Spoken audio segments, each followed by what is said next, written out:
میرے اور آپ کے آقا و مولا نے ارشاد فرمایا لولا ان اشق علی امتی لامرتهم السواک، اگر میں اپنی امت پر شاک نہ جانتا تو ان پر مسواک کرنے کو لازم قرار دے دیتا۔ اب مسواک کرنے سے منہ صاف ہوتا ہے، بینائی بہتر ہوتی ہے، اللہ تعالیٰ کی رضا نصیب ہوتی ہے، لیکن ہر نماز کے ساتھ مسواک کرنا یقیناً مشکل بھی ہے، لیکن اتنا مشکل بھی نہیں ہے۔ لیکن حضور نے امت کی سہولت کے لیے فرمایا کہ اگر میں یہ مشکل نہ سمجھتا ہوتا تو ہر نماز کے ساتھ ان کو مسواک کرنا لازم قرار دے دیں۔ تو اس قدر شریعت نے ہمارے لیے آسانیاں پیدا کی کہ ہمارے لیے کوئی مشکل رہے نہ۔ اب وہ چیزیں جن کو ہم مشکل سمجھ رہے ہیں وہ ہمارے لیے ضروری تھا، اس لیے ہمارے اوپر لازم کیا گیا، اور اگر ضروری نہ ہوتا، ہماری دنیا اور ہمارے دین کی بھلائی کے لیے نہ ہوتا تو ہمارے اوپر لازم کیا ہی نہ جاتا۔ تو ہمارے اوپر کچھ مشکل نہیں ہے، سب آسانیاں ہی آسانیاں ہمارے اوپر۔ تو اللہ تعالیٰ جل شانہ نے فرمایا کہ وہ تمہارے ظاہر کو بھی جانتا ہے، تمہارے پوشیدہ کو بھی جانتا ہے، اور تمہارے لیے آسانی کا سامان کر دیں گے۔ تمہارے لیے دین مشکل نہیں رہے گا، تمہارے لیے دین سوکھا ہو جائے گا، آسان ہو جائے گا، کیونکہ جب اس دین سے لذت نصیب ہونے لگ جائے گی، وہ راحت قلب کا ذریعہ بن جائے گا، باطن کی تسکین کا سامان بن جائے گا، تو پھر وہ مشکل نہیں رہے گا، وہ تمہارے لیے آسان ہو جائے گا۔ فذکر ان نفعت الذکر، اے محبوب آپ نصیحت فرماتے جائیے اگر نصیحت کام دے، اگر لوگ اس کو قبول کریں، اس نصیحت کو اپنے اندر اتارنے کی کوشش کریں تو آپ نصیحت کا عمل جاری رکھیں۔ لیکن فرض کرو لوگ انکار کرتے ہیں، تیری بات کو نہیں مانتے، تو کہا محبوب مدینے والے تیری راہیں تک رہیں، تیرا انتظار کر رہے ہیں۔ یہ صورت مکی ہے۔ تو اے محبوب وہ تیرے منتظر کھڑے ہیں، تو آپ نصیحت کا عمل جاری رکھیں۔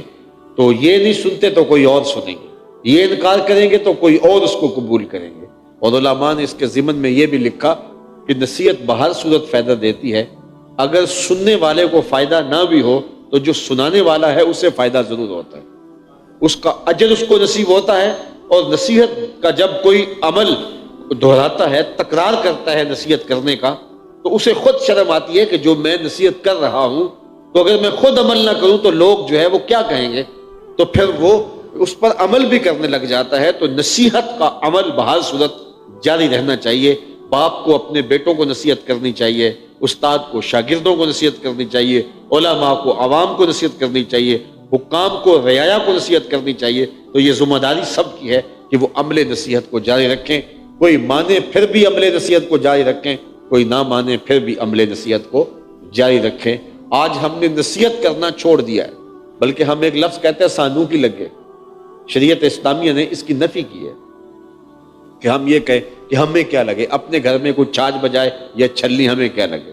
شریعت نے اس کی حوصلہ افزائی نہیں، حوصلہ شکنی کی ہے، بلکہ حضور نے ایک مثال سے سمجھایا کہ لوگ کشتی پہ سفر کر رہے ہیں اور راستے کے اندر سب نے اپنی اپنی جگہ متعین کر دی کہ یہ جگہ میری ہے، یہ جگہ میری ہے، اور ایک شخص اپنے حصے کی جگہ پر سوراخ کرنے لگ جاتا ہے، اور اگر سارے یہ کہیں کہ ہمیں کیا لگے، وہ اپنی جگہ پہ کر رہا ہے اور آگے بڑھ کے اس کا ہاتھ نہ پکڑے، تو کیا ہوگا؟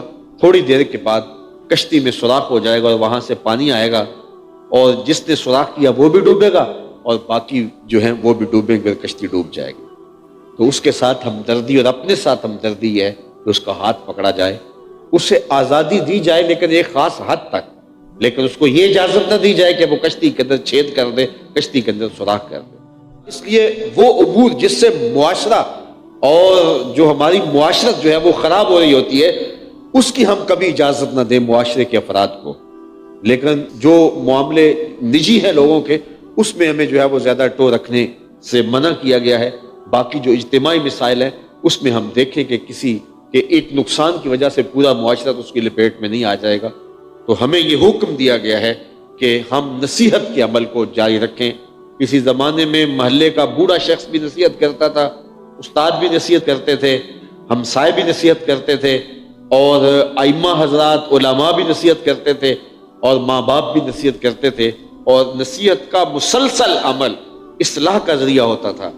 آج والدین نے بھی نصیحت کرنا چھوڑ دی ہے، تو جب والدین بھی نصیحت کرنا چھوڑ دیں گے تو پھر نتیجہ یہ ہوگا کہ اولادیں جو ہیں وہ برائی کی راہ پہ چل پائے۔ اِنَّهُ يَعْلَمُ الْجَهْرَ وَمَا يَخْفَى، وَنُيَسِّرُكَ لِلْيُسْرَىٰ، اور ہم تمہارے لیے آسانی کا سامان کر دیں۔ اس سے تخفیفات شریعت بھی مراد ہیں، یعنی دین مشکل نہیں ہے، دین آسان ہے، دین پہ چلنا کٹھن نہیں رہتا۔ جب اللہ پہ یقین پختہ ہو جاتا ہے، اس پر تیقن پیدا ہو جاتا ہے، اور اللہ تعالیٰ ہمارا خالق ہے، مالک ہے، اور ہمارے اوپر لازم ہے اس کی تسبیح بولنا، کیونکہ اس نے ہمیں خلق بھی کیا ہے، ہماری تربیت اس کے ذمہ کرم پہ ہے، ہمارا رازق وہ ہے، اس کے اتنے حق ہیں کہ ہمارے بدن پہ اتنے بال نہیں جتنے اللہ تعالیٰ کے ہمارے اوپر حق ہیں۔ جب یہ یقین روح میں اتر جاتا ہے تو پھر کیا سحری کے وقت اٹھ کے سجدہ کرنا مشکل ہوتا ہے؟ کیا پھر 5 گانا نماز مشکل رہ جاتی ہے؟ کیا پھر روزے رکھنے مشکل رہ جاتے ہیں؟ کیا پھر اپنی زندگی کو جو ہے وہ نور عبادت سے منور کرنا مشکل ہو جاتا ہے؟ قطعاً نہیں ہوتا، جب یہ یقین اندر جذب ہو جاتا ہے کہ میرا اللہ میرے اوپر اتنی کرم نوازیاں فرمانے والا ہے کہ کسی نے اتنے کرم میرے اوپر نہیں کیے جتنے میرے رب نے کیے ہیں، تو پھر دین مشکل رہتا ہی نہیں۔ دوسری بات ہے کہ دین مشکل ہے ہی نہیں۔